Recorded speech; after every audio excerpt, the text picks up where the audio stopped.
Otis Redding is one of the greatest singers in the history of American popular music. He's been called the King of Soul and is credited with influencing dozens of artists in his wake.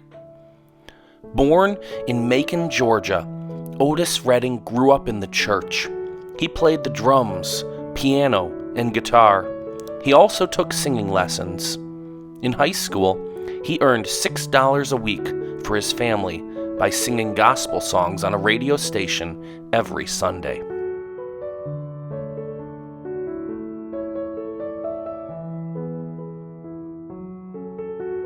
In 1958, he won a local talent competition.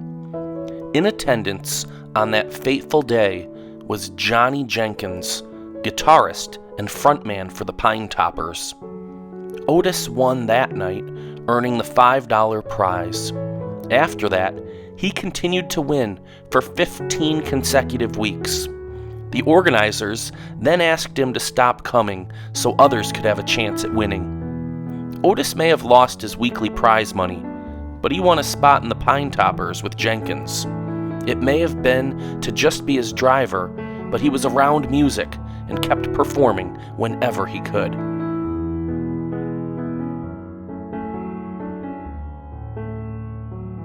After a recording session for Jenkins ended early in 1962, Otis asked if he could stay and use the unused studio time that had been reserved. Again, Jenkins backed him with guitar.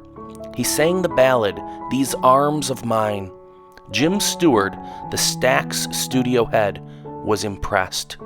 Otis Redding walked out with a signed contract in hand.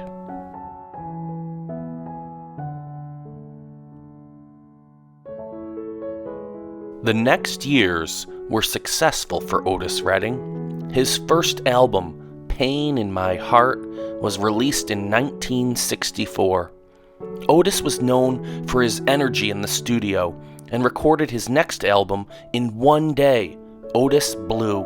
Otis Redding Sings Soul, released in 1965.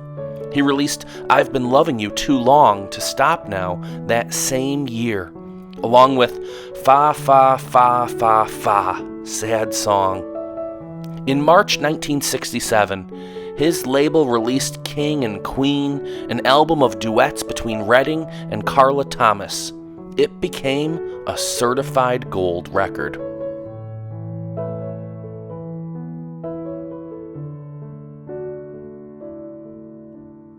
His great success brought him great wealth. He reportedly earned $35,000 a week for his concerts, not to mention the millions he made on song royalties. He owned 200 suits and had 400 pairs of shoes. Otis also owned a ranch in Georgia called the Big O Ranch, which was over 300 acres. It was a haven for him when he wasn't on the road. He said he loved his horses as much as music. He married Zelma in 1960, and the two had 4 children together. They loved to entertain and frequently hosted friends and school children at their ranch.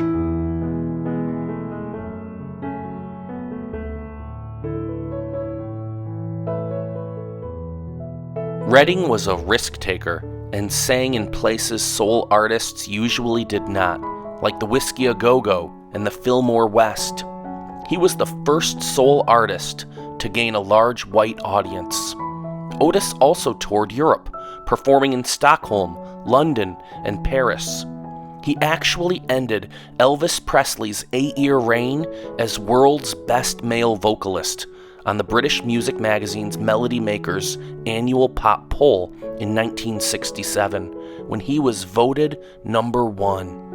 And when Redding arrived in England for the 1967 tour, he was greeted by the Beatles' personal limo.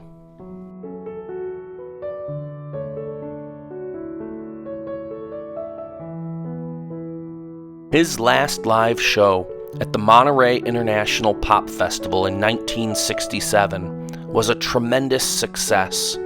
As the only soul music act there, Otis gave quite a performance that, according to the Memphis Music Hall of Fame, stole the show from Janis Joplin, The Who, and Jimi Hendrix.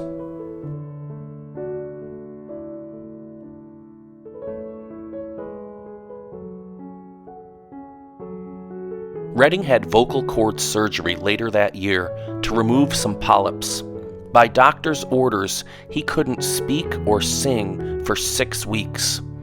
During this time, he reflected on his career and the kind of songs he wanted to write. He spent some time on the Bay in San Francisco. He was inspired to begin the lyrics for Sittin' on the Dock of the Bay. Guitarist and friend Stephen Cropper joined in to complete the song.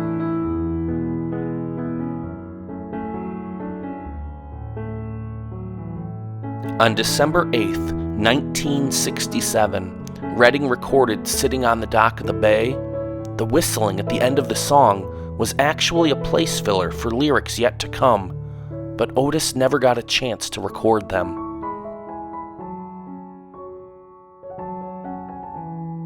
A few days later, on Sunday, December 10th, 1967, Otis Redding and his band left for a string of concerts. But their plane lost power and went down above a Wisconsin lake. There was only one survivor, Otis's trumpet player, Ben Cawley. Otis Redding was 26. As they say in show business, the show must go on. The label called Cropper the next day to get a song out, so Cropper got to work. It was difficult, obviously mourning his friend and trying to do him justice on his final song. He laid ocean waves and seagulls over the track. He worked for 24 hours and produced magic. The song was released and shot to the top of both the R&B and pop music charts. It became a gold record and Otis's only #1 hit. It's number 26 on the Rolling Stones list of 500 greatest songs of all time. Otis won 2 Grammy Awards after passing away for Sittin' on the Dock of the Bay, and was later honored with a Lifetime Achievement Award. He was inducted into the Rock and Roll Hall of Fame in 1989, and the U.S. Post Office issued a 29-cent commemorative postage stamp in his honor in 1993.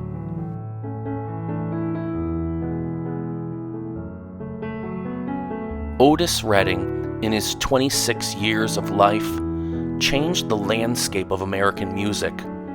Redding was a marvel, wrote rock critic Dave Marsh, one of the great live showmen, a masterful ballad singer, and a true rocker in the spirit of his boyhood hero, Little Richard.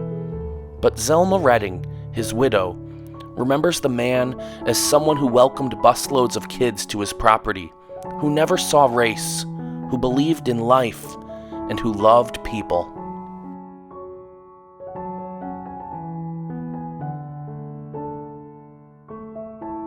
Thanks for watching Jukebox Jams. If you enjoyed this video, please hit the like button below and click to subscribe to our channel. Be sure to tap the notification bell so you'll be one of the first to know when we post our next video about musical legends.